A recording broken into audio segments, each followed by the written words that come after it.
তো নমস্কার বন্ধুরা, ওয়েলকাম টু ইউনিক স্পোর্টস। তো বন্ধুরা, তোমাদের সকলকেই বলেছিলাম যে আজকে কেকেআরের সাথে দিল্লির ম্যাচ রয়েছে, আর এই ম্যাচে ভাইজ্যাকের পিচ কেমন হতে চলেছে সেটাও তোমাদেরকে এই ভিডিওতে জানাবো। তাছাড়াও এই ভিডিওতে তোমাদেরকে কেকেআরের প্লেইং 11 সম্পর্কেও জানাতে চলেছি। তো ভিডিওটা খুবই ইন্টারেস্টিং হতে চলেছে, স্কিপ না করে পুরোটা দেখবে।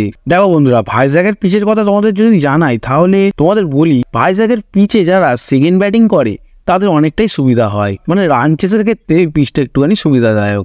আর তোমাদের রেকর্ডের কথা বলি, মানে মোটামুটি যে কটা ম্যাচ হয়েছে, 10টা ম্যাচ হয়েছে ভাইজ্যাকে, 10টার মধ্যে 3টে ম্যাচ জিতেছে যারা আগে ব্যাটিং করেছে, আর বাকি 7টা ম্যাচ যারা রান চেস করেছে তারা জিতেছে। তো সেকেন্ড ব্যাটিং করলে অনেকটা সুবিধাই থাকবে। আর এইবারে দিল্লির হোম গ্রাউন্ড হচ্ছে ভাইজ্যাক। আর বন্ধুরা, যদি ভাইজ্যাকের পিচের কথা আগের দিনের খেলা অনুযায়ী বলি, তাহলে আগের দিনে ওই পিচে একটুখানি ফাস্ট বোলাররা বেশি সুবিধা পেয়েছে, বাট আজকের পিচ কেমন থাকবে সেটা ডিপেন্ড করছে যখন ম্যাচ খেলা হবে তখন। আর বন্ধুরা, প্রত্যেকটা টিমের হোম গ্রাউন্ডে টিমের যেহেতু অনেকগুলো খেলা রয়েছে, তাই প্রত্যেকটা টিমই চাইবে তাদের হোম গ্রাউন্ড তাদের নিজেদের মতো করে সাজাতে। আর দিল্লিও সেই হিসাবে, দিল্লির কাছে যেহেতু ভালো ফাস্ট বোলার রয়েছে, দিল্লির পিচটা ফাস্ট বোলারদের মতোই হবে, এটা তো আশাই রাখা যায়। আর বন্ধুরা, যদি ঠিক ওই রকমই হয় তাহলে কলকাতা হয়তো তাদের অন্যান্য প্লেয়ার সাকিব হোসেন, বৈভব আরোরা আর চেতন সাগারিয়ার মতো ইয়াং প্লেয়ারদেরও চান্স দিতে পারে। হয়তো বন্ধুরা কলকাতা দল দুটো স্পিন বোলারকে খেলাতে পারে নারিনকে নিয়ে। আর দেখার বিষয় হচ্ছে যে কি করে, এটা একটা ভাবনা চিন্তার বিষয় রয়েছে।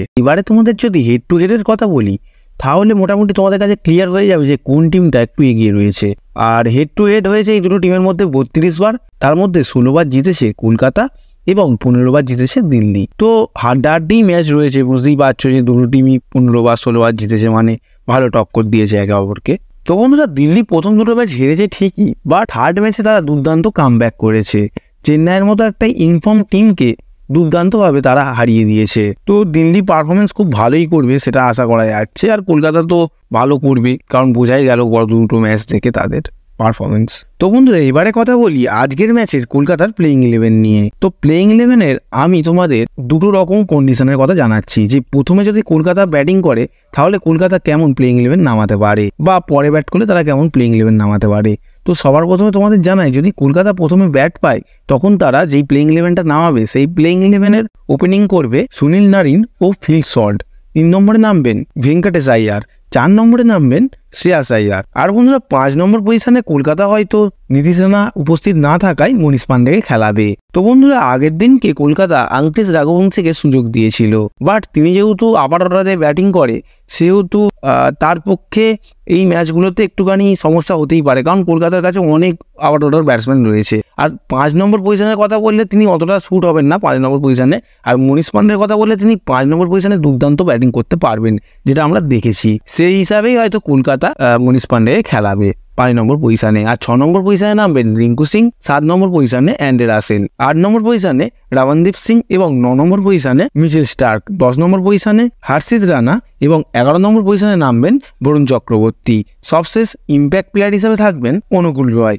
এবার বন্ধুরা, ইম্প্যাক্ট প্লেয়ার হিসেবে কাকে খেলাবে সেটা একটা খুবই ভাবনা চিন্তার বিষয়, যেটা গৌতম গম্ভীর একটা চাল খেলবে বোঝা যাচ্ছে। তো আর বন্ধুরা, মূল কথা হচ্ছে যে পিচের অবস্থা যেমন থাকবে, খেলার অবস্থা যেমন থাকবে, সেই হিসাবেই তারা ইম্প্যাক্ট প্লেয়ার নামাবে। তো বন্ধুরা, পিচটা যেহেতু ফাস্ট বলারের জন্য অনেকটাই উপযোগী, সেহেতু কলকাতা হয়তো প্লেইং 11-এ অন্য আর একটা ফাস্ট বলারকে রাখবে যতদূর বোঝা যাচ্ছে।